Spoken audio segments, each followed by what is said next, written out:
nave. El caos no es el fin, es el inicio de la creatividad. Para crear, primero hay que destruir. La creatividad en su estado más puro, crudo.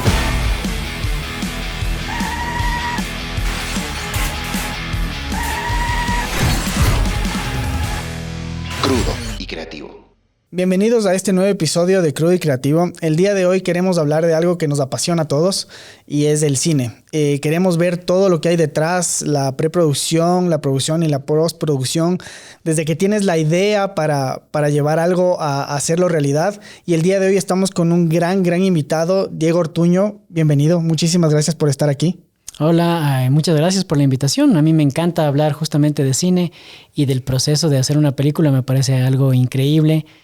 Así que estoy listo para conversar de todo lo que ustedes estén interesados. Muchísimas gracias. También estamos aquí con Lucho. Luis es nuestro compañero y quien nos dio la conexión para conversar con este gran invitado el día de hoy. Así que bienvenido también, Luis. Igual un gusto a todos. Diego fue mi ex profesor de documental que me sacó canas verdes, entonces un gusto. Yo creería que tú le sacaste canas verdes a él, no él a ti. No, me mandó a repetir todo el proyecto. Pero ¿por qué será, pues? Bueno, también hay cositas que a veces uno ve un potencial del alumno y dices, no, o sea, yo sé que puedes dar más, así que por favor, da retro y vuelve a hacer. No, fue mi error. Nada, muy bien, chévere, así que vamos a estar aquí para conversar de esto que nos apasiona a todos. Y yo tenía la pregunta... ¿Cómo fue tu idea, primero, para escoger qué ibas a contar? ¿Cómo hacerlo conectar con la gente? ¿Y cuál fue todo ese proceso hasta antes de producir la película? Si nos puedes contar, por favor. Yo creo que la idea que aparece para esta película, para Chuzalongo, empieza en realidad cuando yo era un niño. O sea, ya reflexionando después de un montón de tiempo, me doy cuenta que había cosas que estaban dentro de mí, que ya estaban metidas ahí desde que era un niño. Y nacen mucho, especialmente el tema de la atmósfera, del universo en el que ocurre la película, ¿no? Cuando eres niño, eres como una esponjita que va absorbiendo un montón de cosas. Y en esa época, yo me acuerdo que viajaba bastante a la provincia del Carchi, porque la familia de mi mamá es de allá. Entonces hacíamos estos viajes por la carretera, que siempre los hacíamos en la noche, ya sea muy temprano en la mañana o muy tarde en la noche, para aprovechar el día. Y era una época en la que todavía la carretera era bien despejada, no había luz eléctrica, encontrabas muchísimas de estas casitas de adobe regadas alrededor de la carretera, los paisajes eran lindísimos y claro, veías el amanecer, veías el atardecer por los horarios en los que viajabas. Y también había este mundo, cuando yo era niño, en el que los abuelos, los tíos, los primos mayores nos contaban historias. Los mejores contadores. Los mejores, ajá, y claro, siempre con esta intención de hacerte asustar además, ¿no? Entonces, totalmente. Así nos hacían aprender las cosas, ¿no? Teniendo miedo. Ajá. La advertencia para todos. Todo, sí. Sí, muchas veces era justamente con esta idea de darte algún mensaje. Uh-huh. A veces, en cambio, para mandarte a dormir temprano, ¿no? Como que ándate a dormir. Pero claro, todas esas cosas se iban combinando. Entonces estaba el tema de que te cuenten leyendas, de que te cuenten historias. Estaba el tema de la atmósfera en la que yo viajaba o en la que hacíamos estos viajes familiares. Y también estaban las influencias que venían, que eran mucho. A mí me encantaba ver un espacio de películas que se llamaba Monstruo Cinema. Ok, sí, entonces, lo recuerdo. En esa época te pasaban las películas clásicas de Drácula, de Frankenstein, El hombre de la laguna negra, El hombre lobo, y a mí me encantaban esas películas. Y claro, eran unas películas de terror diferentes a las que se hacen ahora. Más suspenso, tal vez. Mucho más suspenso, más ancladas en el miedo de esto que no veías. No eran tan grotescas como ocurren en las películas más actuales. Y también en esta situación de la indefensión, de estar en espacios en donde no hay nadie que te pueda ayudar. Porque claro, era una época en la que no había teléfonos, no había internet, entonces tenías la ayuda muy lejana. Y creo que todo eso se fue cosechando, ¿no? Cuando era niño. Luego ya cuando yo...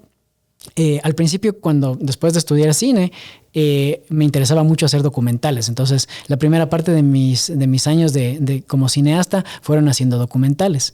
Pero siempre tenía ese bichito por dentro de hacer ficción. de volver a retomar la ficción, que había hecho algo cuando estaba en la universidad y que era lo que más me había movido al principio. Y claro, ahí diseñé un proyecto de un cortometraje. Entonces dije, bueno, voy a hacer un cortometraje para volver. O sea, que Chusalongo nació como cortometraje, ¿o eso fue antes? Fue antes, era un proyecto anterior. Okay. Entonces este proyecto anterior ya me di cuenta también con los años de experiencia, empecé a dar clases yo también desde muy joven y al dar clases también me fui dando cuenta de qué era lo que necesitabas, cuál era el proceso para hacer una producción audiovisual que resulte efectiva. Y para hacer este primer cortometraje que se llamaba Huaca, ya me di cuenta que tenía que explorar en mí mismo, ¿no? Y ahí encontré un poco estos elementos que te cuento y armé un corto que era acerca de una historia relacionada con las huacas, que son estas leyendas acerca de los entierros andinos, de cómo los indígenas enterraban a sus muertos con sus pertenencias y que luego con el pasar de los años se volvieron valiosas y cuando llegaron los españoles empezaban a desenterrar y empezó a aparecer la leyenda de que estaban embrujadas estas tumbas. Como en Egipto. Como en Egipto, ¿no? Entonces es un poco la momia, ¿no? La momia, sí. Para mí, Huaca era explorar esas leyendas, por un lado leyendas nuestras, pero por otro lado conectarlo con este monstruo o este metamonstruo que es la momia. Y claro, y nació este corto y cuando lo hice fue una experiencia súper bonita, ¿no? Encontré un equipo de trabajo con el que nos fue muy bien, nos entendimos, logramos hacer un cortometraje que a la gente le gustaba, estuvo en muchos festivales, ganó premios y yo disfruté un montón. Entonces, a partir de ahí dije, bueno, esto hay que llevarlo ya a un largometraje, ¿no? Ya no puede quedarse solo en un corto. Pero hay otra cosa adicional que me di cuenta y es que al pasar el cortometraje en los colegios, yo lo llevaba por los colegios para que la gente lo vea, veía que los chicos jóvenes no conocían nada acerca de las leyendas. Nada. Nadie había escuchado Ecuador es huacas. Un país riquísimo en leyendas. Ajá, y justamente las generaciones anteriores, por ejemplo, los profesores, los inspectores, venían de estas generaciones en las que nos contaban leyendas todo el tiempo, ¿no? Y era parte incluso del currículum escolar el conocer las leyendas. Pero era bien bonito porque los chicos jóvenes se motivaban a conocer más, entonces empezaban a preguntar y en cambio los profesores, los inspectores respondían a las preguntas, les contaban historias, diferentes puntos de vista. El corto, que era una historia súper sencilla, se convirtió en un motivo para que todos empiecen a conversar y para que renazca este interés por las leyendas. Justamente eso provocó en mí cuando presentaste el Chusalongo en clases. Yo estaba en mi tesis y no me aprobaron el tema que elegí primero, que fue el cóndor andino. Entonces estaba sin ideas. Y justo ese día nos presentaste Chusalongo. Yo dije, voy a hablar con mi abuelito. Hablé con mi abuelito y me contó esta leyenda del Huahuauca. Entonces yo basé mi tesis en el Huahuauca. Y eso fue por inspiración tuya, claro, porque dije, estoy haciendo una peli. Y claro, es un tema que pocos conocen y es un tema educativo aparte, porque es nuestra cultura. Entonces ahí nació esa idea también para mí de hacer mi tesis que salió súper bien. Qué bueno. Luego ya el siguiente año no le vi, creo que ya se fue por el proyecto mismo, ¿verdad? No, después, bueno, no sé, fue ¿te di clases en qué año en él? ¿Te acuerdas? 21. Eso fue casi antes de ayer, porque es muy jovencito, Lucho. Claro, yo grabé la película en el 2023. Y claro, ya el proyecto ya empieza a crecer con esta intención, ¿no? O sea, voy a buscar una leyenda que pueda transmitirse a los chicos jóvenes y no quería que sea una leyenda típica, que no sea la del Justamente Almeida mi siguiente pregunta iba a eso, pero entiendo que el detonante para escoger a Chusalongo es justamente esto que nos acabas de contar de esta experiencia previa, donde en los colegios no estaban conociendo, o si conocían algo de las leyendas eran las más comunes, Cantuña y la Llorona, creo que es, o esas típicas, pero tú quisiste también de alguna manera educar a los jóvenes y a todos los ecuatorianos de alguna manera, que en el vértigo que vivimos hoy nos estamos olvidando de nuestra cultura, ¿verdad? Sí, nos estamos olvidando de la cultura y más que nada de este diálogo. O sea, a mí al menos me parece triste como hoy en día la televisión se ha convertido en estas pantallas separadas en las que ya la gente no ve nada juntos, ¿no? O sea, tú vas a una casa de una familia y antes veías a la familia viendo un programa de televisión o al menos los niños juntos. Ahora cada uno tiene... Claro, ahora con la era digital, cada quien en su teléfono o en su televisor viendo YouTube. Y lastimosamente es algo que nos está desconectando, como bien dices, ¿no? Ajá. Entonces, para mí es muy importante que al menos las películas que yo quiero hacer sean un punto de partida para un diálogo. O sea, que la película no se acabe cuando se termine el film, ¿no? Sino que ahí recién empieza una etapa de conversar, algo como lo que estamos haciendo ahora. O sea, que se despierte la curiosidad por el tema, la curiosidad por ese universo. Hay un montón de gente que cuando ve Chusalongo me dice que bestia, hay lugares del país que yo no conocía. Entonces, mostrar la geografía, mostrar algo que todos conocemos como es el tema de las guaguas de pan, pero claro, de dónde viene, que un poco se te despierte la curiosidad y empiece esa parte del proceso que es la conversación y es de investigación también de cada uno, ¿no? Genial. Y ya abordándonos a la película en sí, Chusalongo, vamos desde que ya tienes la idea, desde este documental que hiciste. Entiendo que desarrollaste el guión en el 2018, si no estoy mal, o las primeras ideas son desde esa época. Cuéntanos cómo fue todo ese proceso del guionar, el conseguir el apoyo, que es fundamental y en este país, digamos, de alguna manera es bastante complicado que el aspecto cultural tenga un apoyo no solo estatal, sino de empresa privada. ¿Y cómo fue todo eso hasta... Me imagino debe haber sido increíble el 2024 ver tu proyecto de vida, de alguna manera, tu película en el cine y que mucha gente vaya a verla y haya tenido tan buenos comentarios. Sí, o sea, en el 2018 yo grabé el cortometraje Huaca en el 2018, me parece, ¿no? Y claro, apenas lo hice, ya vi que esto funcionaba, me encantó la experiencia más que nada. Tenía ya en la cabeza una idea, que era la idea acerca de un vampiro. Yo quería hacer una película de vampiros. Entonces dije, es la historia de un vampiro que se mete en una iglesia y le convence al cura de que le lleve víctimas. Esa era mi idea original. No dejes de escribirla y hacerla, está muy buena. Entonces, con esa idea dije, bueno, voy a buscar una leyenda que pueda medio adaptarse a la historia que tengo. Y empecé a buscar ideas y encontré la leyenda del Chusalongo. Y una cosa que me llamó mucho la atención acerca de esa leyenda es la profundidad social que tiene, ¿no? Porque el Chusalongo es una leyenda que habla acerca de, básicamente la advertencia que todas las leyendas dejan alguna, es chicas no vayan solas al campo porque pueden ser atacadas por este ser que puede abusar de ustedes y quedan embarazadas del Chusalongo, ¿no? Y parece que esta leyenda aparece justamente para encubrir esos embarazos o esos abusos que había de los hacendados a las chicas indígenas.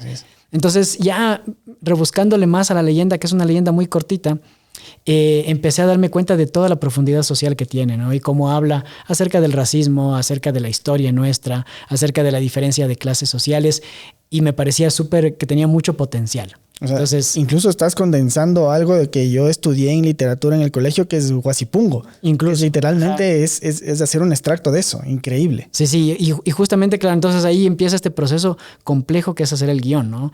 Por un lado estaba mi historia de vampiros y por otro lado estaba el Chusalongo, la leyenda. Y combinar las dos cosas y empezar a darle esa profundidad social que tenía.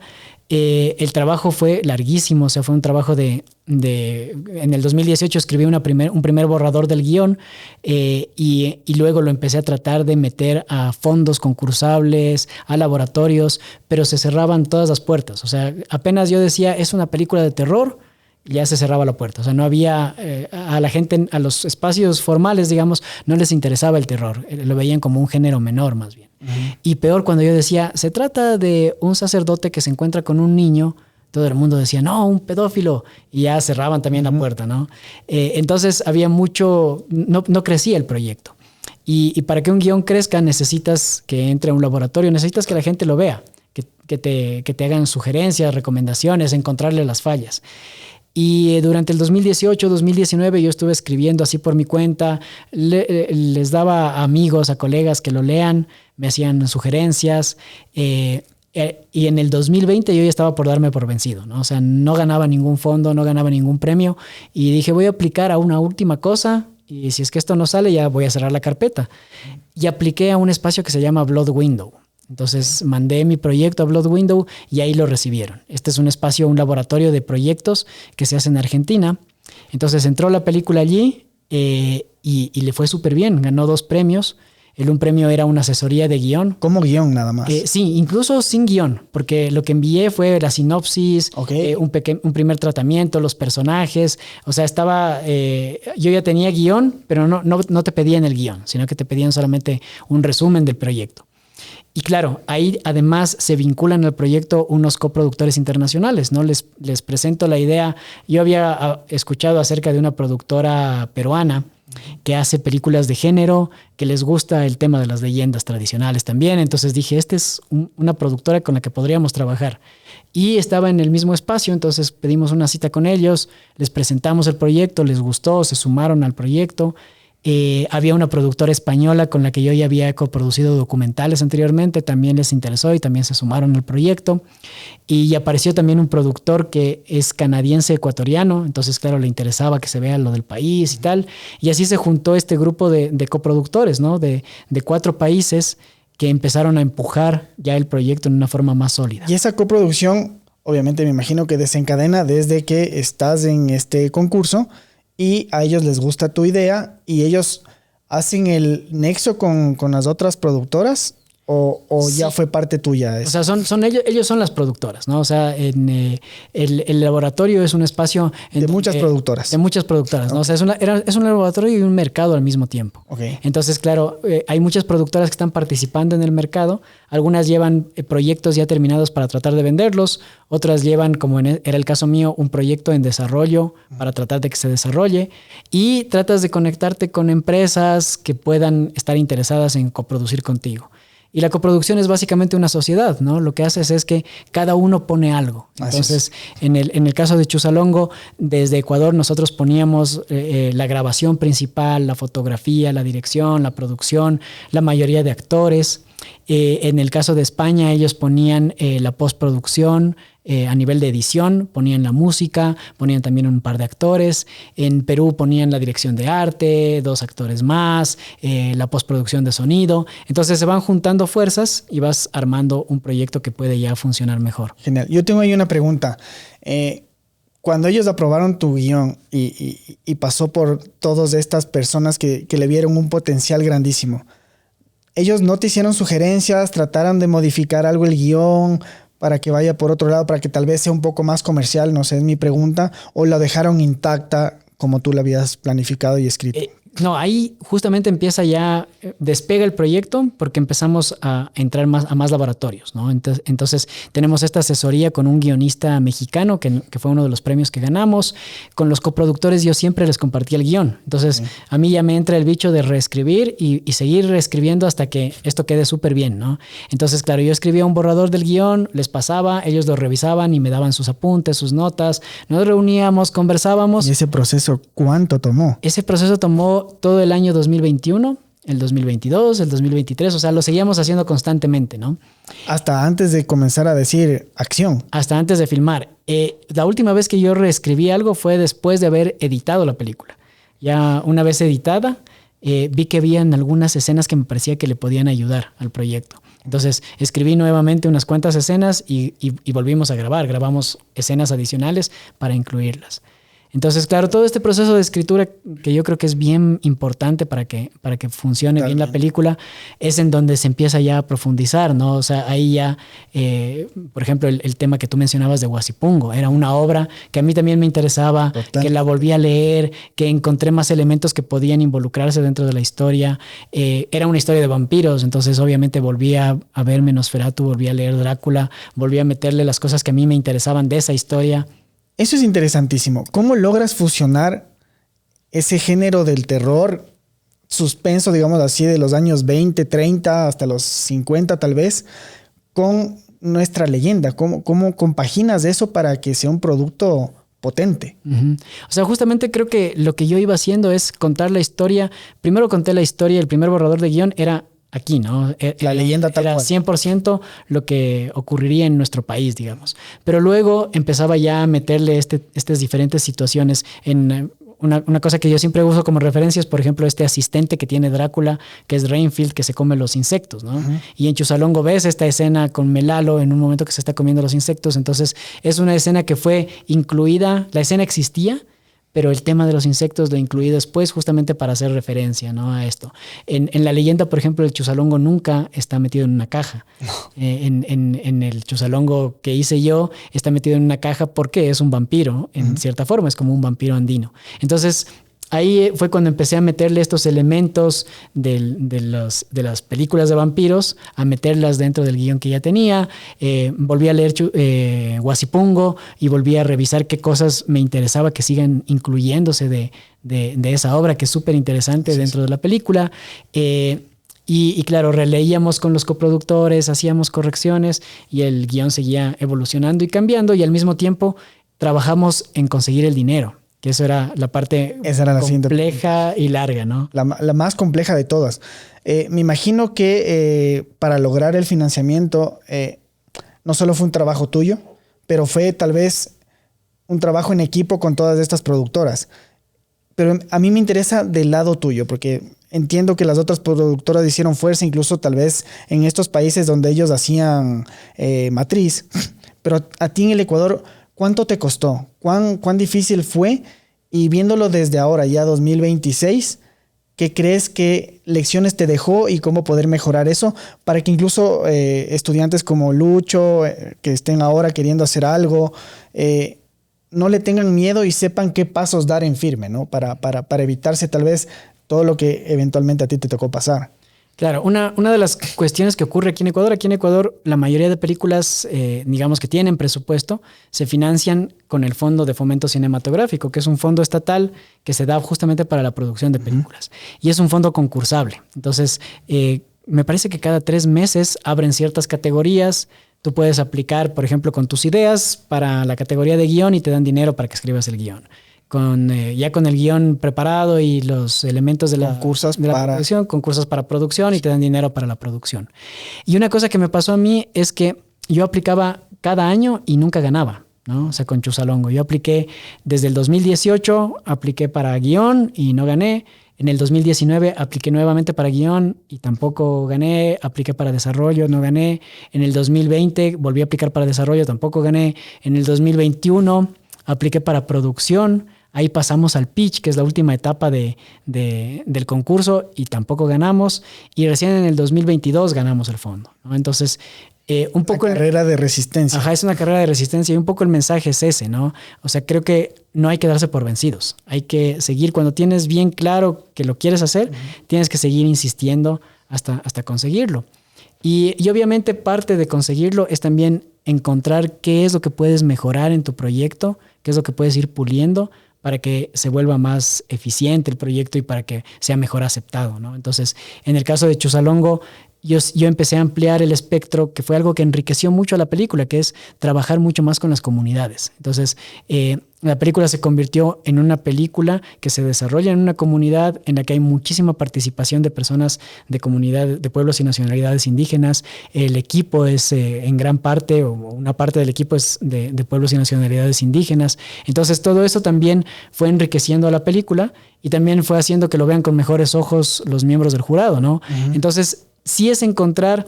Dicen que cuando tú haces una película taquillera tienes que venderle la película al público, ¿no? Cuando haces una película más de autor, tienes que venderles a estos jurados que son los que te van a dar el financiamiento. Entonces, siempre tienes que vender el proyecto de alguna forma. Y de ahí la otra ventaja fue la coproducción tiene otra ventaja adicional, que es que puedes aplicar a fondos internacionales. Y aplicamos nosotros al fondo de Ibermedia, en un año que ahí se alinean las estrellas y te va bien, ¿no? Fue justo un año en el que Ibermedia tenía una alianza con Blood Window, que era este espacio que nos había acogido, que nos había dado premios, etcétera. Entonces, el proyecto entró en esa línea y ganó también el fondo de Ibermedia. Y esos dos fondos, el fondo de Fomento Ecuatoriano y el fondo de Ibermedia, fueron los grandes fondos que sirvieron para financiar la película. Qué genial. Y ahora ya adentrándonos al tema neto de la producción, ¿cuánto te tomó el casting? ¿Cuánto tiempo te tomó ya la realización en sí del rodaje? Porque nos comentaste como que volviste a rodar ciertas escenas. ¿Cuánto tiempo tomó eso? Y el contenido de cada uno de estos personajes, ¿qué tanto se adaptó a los personajes que son de aquí de Ecuador? Yo creo que, o sea, para mí al menos el éxito de una producción está en muchas cosas. El guión es una y la otra es la preproducción, ¿no? En planificar súper bien para que el rodaje vaya bien, ¿no? Que no tengas problemas en el rodaje. Entonces, en realidad yo siento que yo estuve en preproducción desde el principio, desde que empecé a escribir el guión. Hay personajes, por ejemplo, Los actores, visualizabas ya incluso a los actores. que yo ya sabía quiénes eran, ¿no? O sea, justamente en este corto que te digo en Huaca, yo ya había trabajado con Wolframio Sinué y me gustaba trabajar con él y yo empecé a escribir. Lo primero que escribí para Chusalongo era ya su personaje con sus escenas. O sea, él era el primero que estaba en la película. Y claro, desde el principio ya le pregunté si le interesaba y se involucró y eso ayuda mucho a desarrollar ese personaje, por ejemplo. Entonces, claro, habían personajes como él que yo ya tenía claros quiénes eran y habían otros, en cambio, que se hicieron casting ya hacia el final. Fue difícil, por ejemplo, conseguir Magdalena, el personaje de Magdalena, fue difícil conseguir el personaje de Rosa también. Fueron dos personajes que sí se hicieron castings, que se llamó a muchas chicas para hacer pruebas, hasta lograr definir quién sería. En el caso de Toa fue lindo porque hacíamos castings en diferentes comunidades, ¿no? Entonces íbamos y venían muchas chicas y hacíamos pruebas y al final era una actriz que estaba recién empezando, que había estado ya en una película como extra, pero ahora tenía el chance de estar en un papel más importante y participando con actores también internacionales. Y luego hay estos otros actores que vienen de las coproducciones, ¿no? Las coproducciones de alguna forma te dicen, bueno, yo como coproductor te propongo este actor o te propongo este otro. En el caso del protagonista, de Bruno Odar, era un actor con el que yo ya había trabajado en una película anterior. Entonces teníamos ya una buena relación y yo le contacté directamente a él y le propuse el papel y le interesaba. Entonces el momento en que se hace una coproducción con Perú resulta bien útil para todos, ¿no? Para él como actor porque trabaja directamente para una empresa de su país, para la coproductora porque ya tenía el actor conseguido. Totalmente. Y para nosotros porque teníamos el personaje.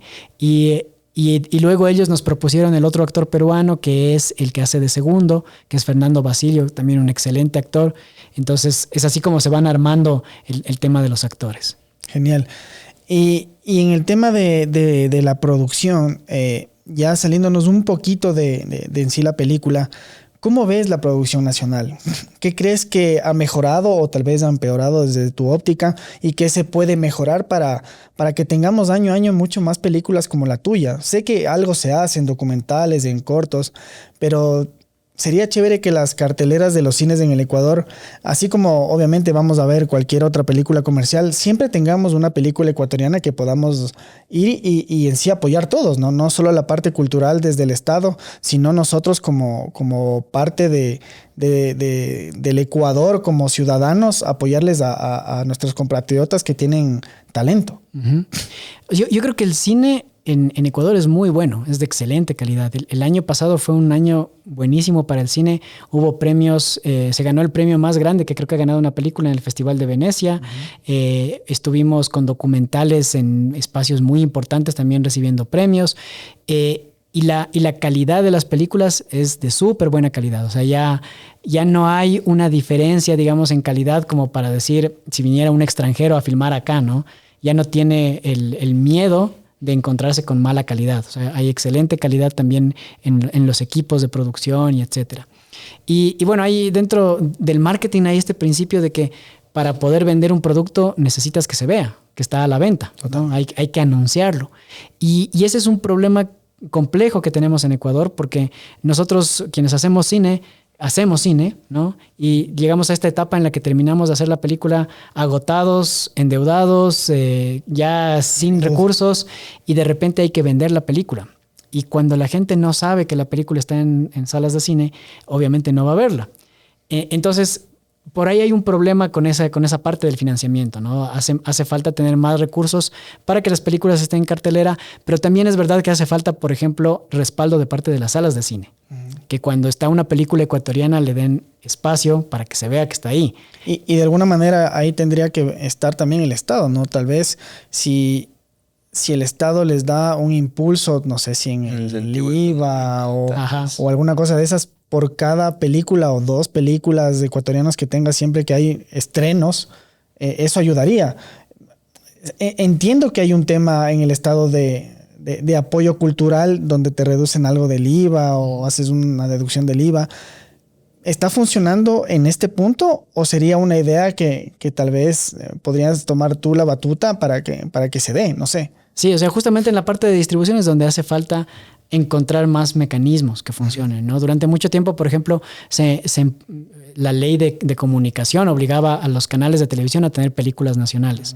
Ahora eso ya no está funcionando, ya no se está respetando. Y antes veíamos películas nacionales en los canales de televisión, ahora ya no las vemos, ¿no? Ya no las están comprando. Lo mismo pasa con los cines. Hay países donde se les obliga a los cines, ¿no? O sea, por obligación tienes que tener esta cantidad de películas. Y claro, pero aparte hay otra parte bien importante del lado de los cines, que es darles el espacio de visibilización, ¿no? O sea, a mí me pasaba, por ejemplo, cuando estaba mi película en salas, que yo entraba a la aplicación de los cines y lo primero que veías no era Chuzalongo, ¿no? Siempre te ponen una película que encabeza el cine. Entonces entras a la aplicación y lo primero que ves es la película taquillera, que en realidad es la que menos necesita hacerse propaganda. Gracias. Y tenías que hacer el scroll hasta abajo en el teléfono o explorar todas las páginas para encontrar la película nacional. Entonces, ese tipo de cosas, los cines sí pueden colaborar, ¿no? Dar el espacio igualitario, al menos pero en verdad debería ser más espacio a las nacionales. Y no sé, ahorita me surge la idea, tal vez no estoy inventando el agua tibia, pero empresas aquí de las que ya conocemos que existen en el medio nacional, ¿por qué no proponerles que se involucren en el tema de la producción de documentales o películas ecuatorianas para que no sientan esa obligación de ponerlas como primera opción en cartelera?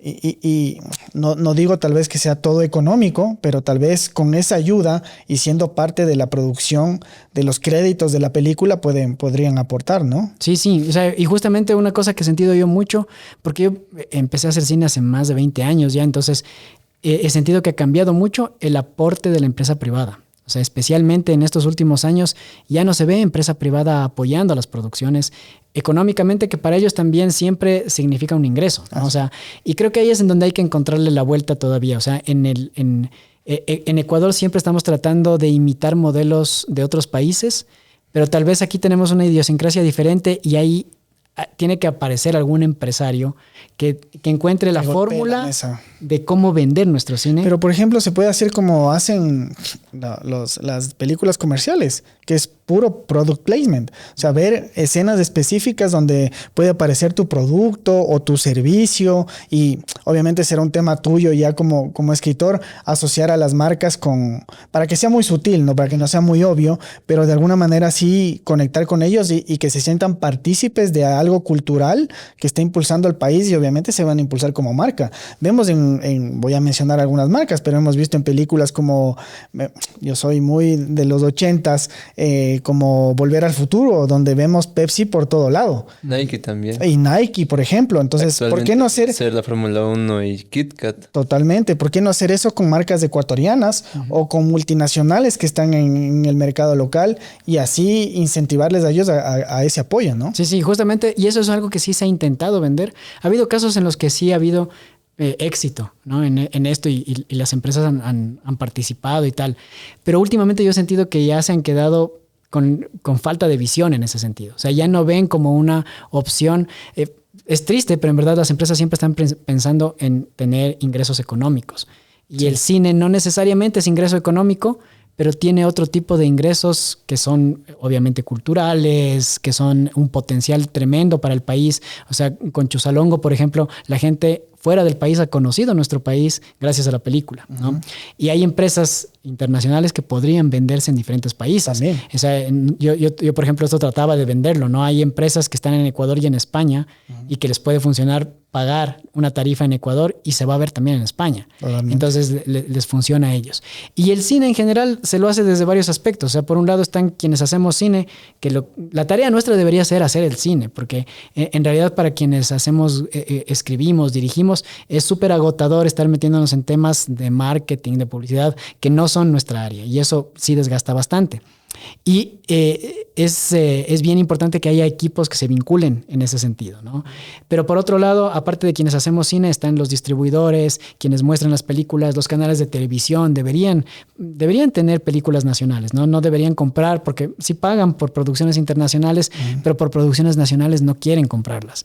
Deberían los medios de comunicación dar espacio para que se difunda lo que te decía, ¿no? Si no sabemos que las películas están en las salas, la gente no va a verlas. y ha habido muchas películas ecuatorianas en salas de cine y en general la población no sabe que están ahí. Pero también podría ser que nos toque ser un poquito más disruptivos y digamos que ahora tenemos este tipo de herramientas en las que de alguna manera como parte de la estrategia no puntual de la publicidad que nos puede ayudar tal vez las casas productoras grandes, pero nosotros como tal vez directores o los mismos actores podríamos utilizar este medio para difundir el mensaje y que la gente conozca más, ¿no? Uh-huh. A ver, yo, por ejemplo, la película ecuatoriana que más voy a tener en mi mente siempre va a ser Ratas, Ratones y Rateros. Y creemos que es como que la cumbre del cine ecuatoriano, cuando realmente atrás de esa o adelante de esa han habido producciones súper, súper chéveres, increíbles, que te dejan incluso un mensaje. Porque siento que los directores ecuatorianos siempre tienen ese bichito adentro de dejarte un mensaje profundo de parte de la cultura ecuatoriana. Entonces, tal vez si nosotros nos proponemos y también hacemos una estrategia de guerrilla ahí con las redes sociales que nos puede ayudar bastante bien, también puede ser un punto de partida para ayudar y hacer la difusión para todas las marcas que quieran estar implícitas en el proyecto, ¿no? Ajá, sí, justamente, o sea, yo las películas nacionales lo que más hacen es estrategias digitales, ¿no es cierto? Pero claro, eso también, por ejemplo, en el caso de Chusalongo, nuestra campaña digital se sentía como empezaba en Quito, o sea, era notorio, ¿no? Empieza en Quito y se iba diluyendo conforme avanzaba el país. Entonces, sí es importante también todavía en nuestro Ecuador la vinculación de los medios grandes, de tener presencia en televisión. En otros, en una película anterior que produje yo, tuvimos, por ejemplo, el chance de vender la película antes de que esté en salas de cine a un canal de televisión. Y el canal, como parte de pago, nos dio una pauta en televisión. Entonces, en esa pauta, nosotros podíamos colocar el tráiler de la película y decir, está en cines. Okay. Y es bien notoria la diferencia entre tener esa pauta porque se nota que va más gente de otras ciudades. Tiene mucho más alcance, ¿cierto? Claro. Tiene más alcance.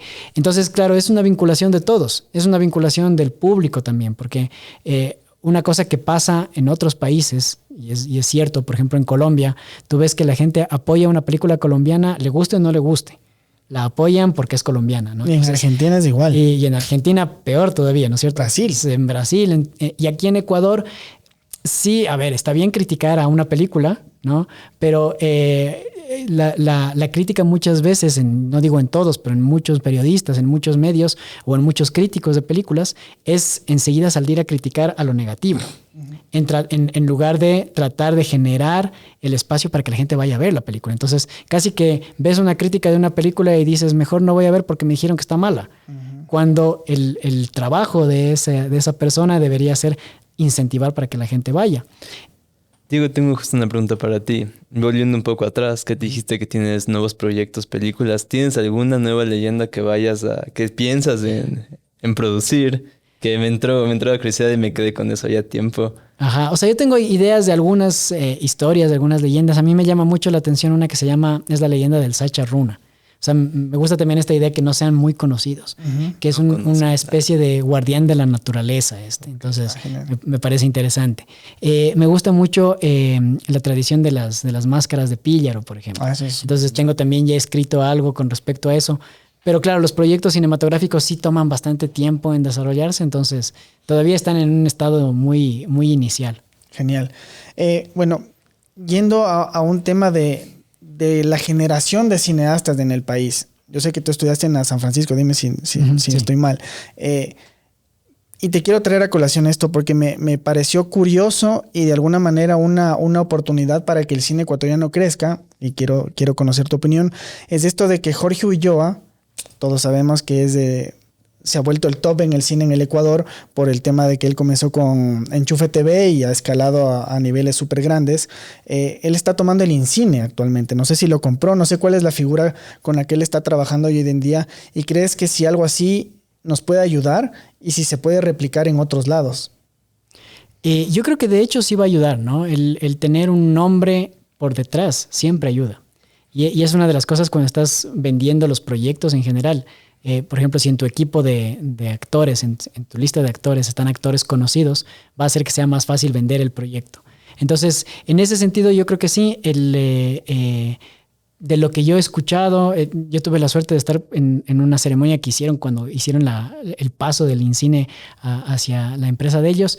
Y claro, la intención de ellos es justamente potenciar muchísimo el cine. O sea, que esto crezca brutalmente, y creo que ellos tienen mucha experiencia en el éxito a nivel taquillero, a nivel económico. Entonces yo creo que va a traer solamente cosas buenas, ¿no? O sea, podría ser un parteaguas del antes al después con Jorge Ulloa, de alguna manera potenciando esto para todos los demás. Porque yo le he visto que él es una persona súper sencilla. Yo también tuve la oportunidad de conocerlo, y colaborativa. O sea, no es algo que se guarde solo para él, y le gusta colaborar. Entonces yo creo que si gente como tú u otras personas que incluso están comenzando aquí hablan con él, yo seguramente voy a tener la idea o la noción de que él va a apoyarles, incluso con marcas, porque digamos que él a través de Enchufe TV ha logrado algo que quisiéramos todos, que muchas marcas le busquen a él para promocionar sus productos. Y qué tal conectar con algo que había dicho antes del product placement, tal vez con una figura como él que les ayude a arrastrar esa figura con todos los demás, puede ayudar y potenciar mucho más al cine ecuatoriano, sobre todo en el financiamiento, ¿no? Que es la parte más importante de todo, porque si no, no va a salir a la luz. Sí, y en la distribución, ¿no? O sea, justo lo que tú dices, o sea, el dato que tienes, ellos tienen este gran canal, ¿no? O sea, tienen la cantidad de gente que les sigue es brutal. Entonces, por eso las marcas les buscan, porque justamente es un espacio ya de distribución bien amplio. Genial. Solamente ya para terminar, porque están haciendo así, y nada, nuevamente agradecerte por el tiempo que nos has regalado, y ha sido súper enriquecedor, y te deseo todo el éxito.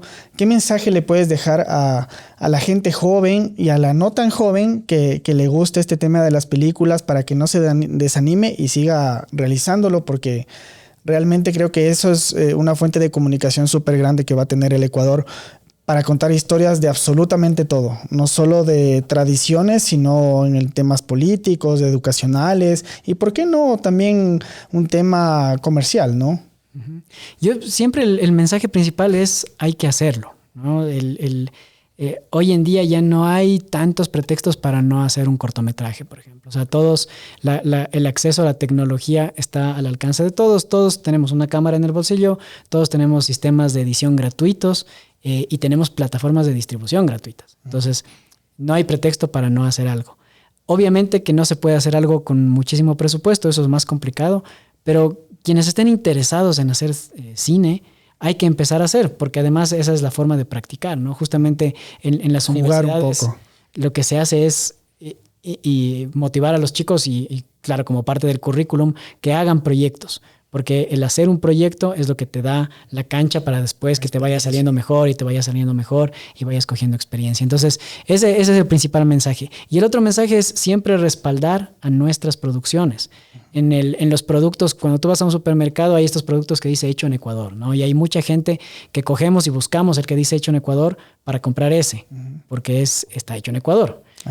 Lo mismo debería pasar con nuestras películas. Entonces, si tú vas al cine y buscas las carteleras, cuando vean las carteleras de los cines, busquen porque hay películas nacionales buenas. Ahorita tenemos la nueva Sala Sur de Flaxo, por ejemplo, que está recién reabierta, que tiene muchísima programación nacional. En la Cinemateca de la Casa de la Cultura constantemente ponen gratuitas las películas, ¿no? Entonces se puede ir a ver las películas. Y cuando veas una película, si te gusta, haz un buen comentario, recomiéndala, porque así la gente va a ir a ver. Y si estás en una plataforma, en una red social, dale un like, comparte, porque esa viralidad que se necesita para distribuir se logra cuando la gente comparte, si no, no se termina logrando, ¿no? Entonces se necesita que estén compartiendo. Y básicamente eso, ¿no? Estar siempre pendientes de nosotros, de nuestro país, de lo que estamos haciendo acá y apoyarnos unos a otros. Genial, Diego. Muchísimas gracias nuevamente por haber acompañado a Crudo Creativo en este nuevo episodio. Y nada, agradecerles a todos ustedes. No se olviden de seguirnos y de ver cada uno de los episodios que tenemos al aire. Muchísimas gracias y nos vemos en la próxima. En Clave.